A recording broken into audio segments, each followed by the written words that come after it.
नमस्कार साथियों, जय हिंद। आइए शुरुआत करते हैं एक शानदार सी बेहतरीन सी जबरदस्त आपकी सीरीज की क्लास नंबर 21 जो कि आपकी आगे बढ़ी जा रही है। आप सभी जानते हैं सर ने चलाई हुई है अभ्यास सीरीज के नाम से एक सीरीज, जिसके अंदर हम लगातार करते हैं जीएस या सामान्य अध्ययन के आने वाले वही शानदार क्वेश्चन जो आप लोग ऑलरेडी कर चुके होंगे, आपके एग्जाम में आने वाले हैं। या याद रखें, आप अगर एग्जाम की तैयारी कर रहे हैं कॉम्पिटिटिव एग्जाम में किसी में भी, देखिए जीएस का रोल हर जगह है। आप जीएस को नेग्लेक्ट नहीं कर सकते। और जीएस की शुरुआत भी अगर आप करना चाहेंगे तो देखिए बिना बेसिक के आप जीएस नहीं कर पाएंगे, तो ध्यान देंगे जरा। आइए करते हैं हम प्रैक्टिस अपनी आगे बढ़ाते हैं अभ्यास सीरीज की 21वीं क्लास। धीरे धीरे क्लास बढ़ती जाएगी, कहने लगोगे कहां से कहां गए, देखते देखते मामला ये बिगड़ने वाला है अब आपका। अगर आप पिछली क्लासेस को नहीं करके आए ना तो जरूर करके आए क्लासेस को। चलिए बिना किसी देरी के आगे बढ़ते हैं, हम अपना पेन चेंज करते हैं और देखिए करते हैं क्वेश्चन। कह रहा है महमूद गजनवी ने भारत पर कितनी बार आक्रमण किया था।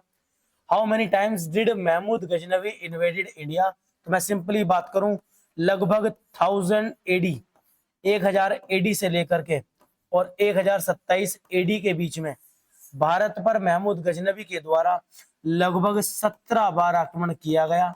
याद रखेंगे सभी। और महमूद गजनवी कौन था? एक तुर्की था, एक तुर्क था।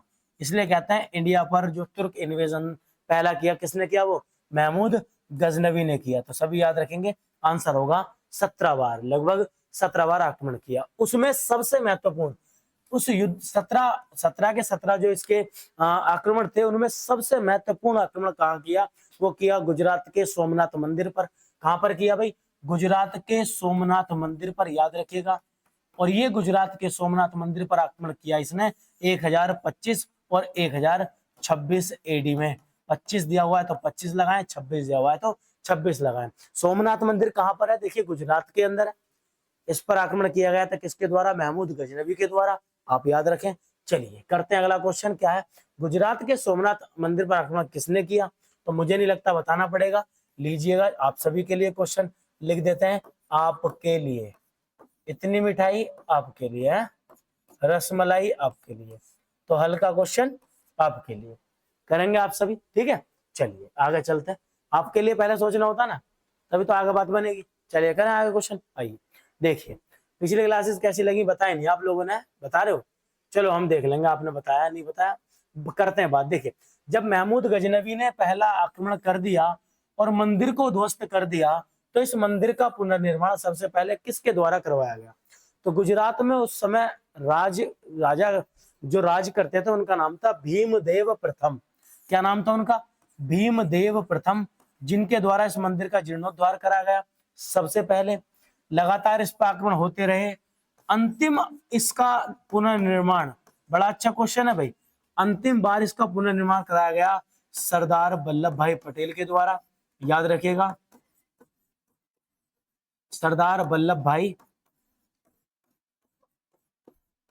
पटेल के द्वारा इसका अंतिम पुनर्निर्माण कराया गया, ठीक है, याद रखेंगे। चलिए जो आज की इसकी वर्तमान स्थिति है सोमनाथ मंदिर की, चंगेज खाका, देखिए आप सभी जानते हैं एक मंगोलियाई था, बड़ा खतरनाक आतंकवादी था, क्या कहूंगा, आक्रमणकारी था, ठीक है। इसका नाम क्या था? देखिए इसका नाम था तैमूचिन।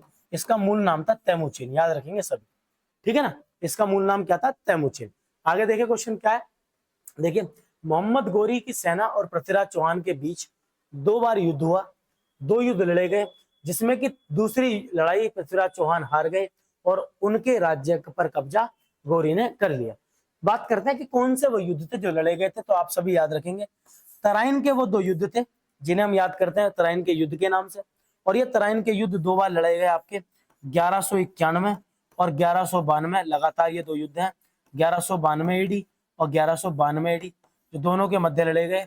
इसमें गोरी की हार हुई थी, पृथ्वीराज चौहान ने माफ कर दिया था, लेकिन बदतमीज आदमी दोबारा आया।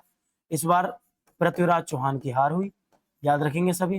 वैसे माफ नहीं करना चाहिए था, ये हार गए थे, ठीक है, तराइन के दूसरे युद्ध में, याद रखेंगे सभी। चलिए अगला क्वेश्चन करते हैं।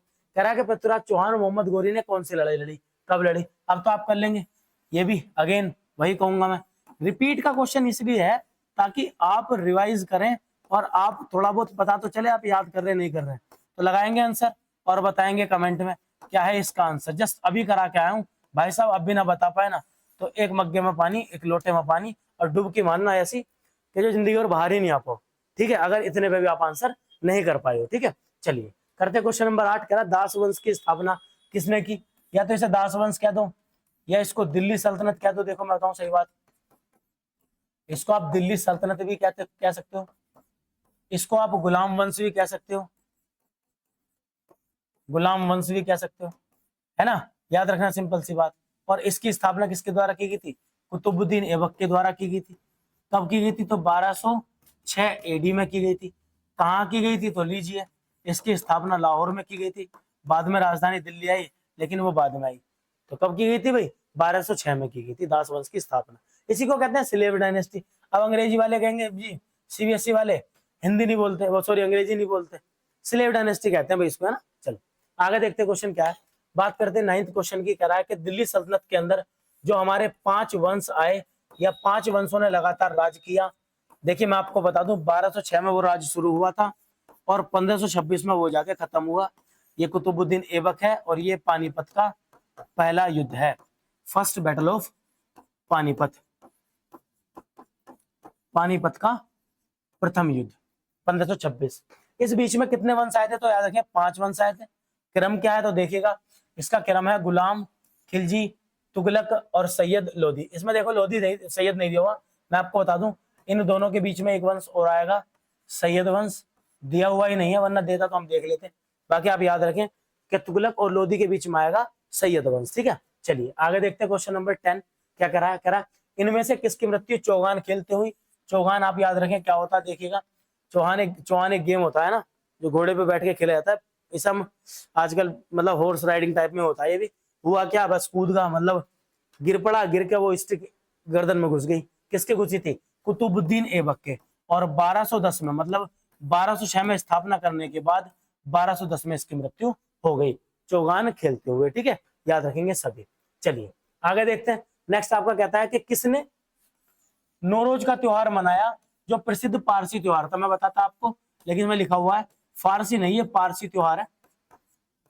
प्रसिद्ध पारसी त्योहार की शुरुआत की थी। तो आप याद रखेंगे गुलाम वंश के अंदर एक शासक आया था जिसका नाम था गयासुद्दीन बलबन, या बलबन के द्वारा पारसियों का जो नौरोज त्योहार था उसे मनाया गया था, या उसके मनाने की शुरुआत की गई थी। ठीक है भाई, आगे देखेंगे ध्यान से। क्वेश्चन नंबर 12 कहता है कि 1194 में चंदावर का युद्ध मोहम्मद गोरी ने किसके खिलाफ लड़ा? तो मैं आपको बता दूं, देखिए 1191, 1192 और 1194 ये 3 युद्ध इसके लिए लगातार रहे। ये तराइन के पहले और दूसरे युद्ध थे। वहीं 1194 अगर आपसे पूछे तो ये चंदावर का युद्ध था, जो लड़ा गया किस किस के बीच? तो मोहम्मद गोरी ने अटैक किया था किस पे? जयचंद पे। किस पे भाई? जयचंद पे। तो जयचंद और मोहम्मद गोरी के मध्य लड़ा गया कौन सा युद्ध भाई? याद रखेंगे सभी, आपका चंदावर का युद्ध 1194 में। अगला क्वेश्चन करते हैं क्या है, देखिए किस शताब्दी में दिल्ली का कुतुब मीनार बनाया गया? अच्छा क्वेश्चन है। अगर मैं आपको बताऊं, देखिए कुतुब मीनार की नींव रखवाई किसने या रखी किसने? तो कुतुबुद्दीन ऐबक ने। लेकिन इसको कंप्लीट कराया किसने? तो इसके बाद आने वाले ने, इल्तुतमिश ने इसको कंप्लीट कराया। और इसकी जो कंप्लीट हुई थी कब हुई थी भाई?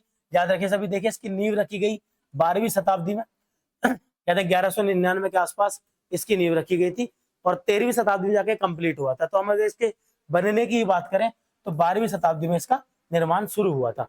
ठीक है, चलिए 14 क्वेश्चन करते हैं। कहता है क्या कि भारत में सिजदा प्रथा किसके द्वारा चलाई गई? देखिए मैं आपको बता दूं दिल्ली सल्तनत के अंदर 2 प्रथाएं थी। एक सिजदा, झुक के बादशाह को या सुल्तान को सलाम करना, और एक थी आपकी पैबोज।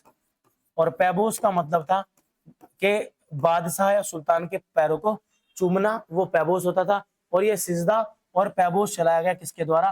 तो याद रखें गयासुद्दीन बलबन के द्वारा चलाया गया इसके शासनकाल में, सिजदा और पैबोज। देखते हैं जरा लास्ट क्वेश्चन क्या है हमारा सीरीज का या इस क्लास का 21वीं का। देखिए कह रहा है अजमेर में अलाउद्दीन का झोपड़ा किसने बनवाया? तो मैं आपको बता दूं अलाउद्दीन का झोपड़ा हो या कुव्वत उल इस्लाम मस्जिद हो, कुव्वत उल इस्लाम मस्जिद हो या अलाउद्दीन का झोपड़ा हो, इन दोनों का निर्माण कराया गया कुतुबुद्दीन ऐबक के द्वारा। गुलाम वंश के संस्थापक कुतुबुद्दीन ऐबक के द्वारा बनवाया गया था अलाउद्दीन का झोपड़ा अजमेर के अंदर, और कुव्वत उल इस्लाम मस्जिद दिल्ली के अंदर। सभी याद रखें अच्छे से। ये आपका क्वेश्चन नंबर 15। ये रही आपकी क्लास 21वीं नंबर की अभ्यास सीरीज की। कैसी लगी आपको क्लास जरूर बताएंगे, कमेंट जरूर करें, बताएं कैसी लगी क्लास। यदि पसंद है तो लाइक कीजिएगा, शेयर कीजिए, चैनल को सब्सक्राइब कीजिए। मिलते हैं अभ्यास सीरीज की अगली क्लास में, क्लास नंबर 22 में। चलते हैं, तब तक मिलते हैं। जय हिंद।